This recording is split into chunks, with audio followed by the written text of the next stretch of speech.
আমার দূরত্ব যদি তোমাকে ভালো রাখে, তাহলে এই দূরত্বই হোক আমার ভালোবাসার শেষ উপহার। হয়তো আমি কখনোই তোমার জীবনের সেই মানুষটা হতে পারিনি যে তোমার প্রতিটা ছোট ছোট আবদার পূরণ করবে, তোমার মনের না বলা কথাগুলো বুঝে ফেলবে, তোমার হাসির আড়ালে লুকিয়ে থাকা কষ্টটা নিঃশব্দে পড়ে ফেলবে।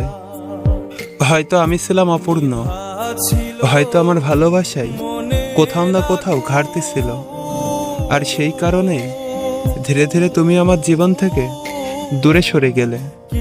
তবুও জানো, আমার ভেতরে এক অদ্ভুত শান্তি কাজ করে এই ভেবে, যদি আমার দূরে সরে যাওয়াটাই তোমার সুখের কারণ হয়ে থাকে, তাহলে আমি সেই দূরত্বটাই মেনে নিতে রাজি।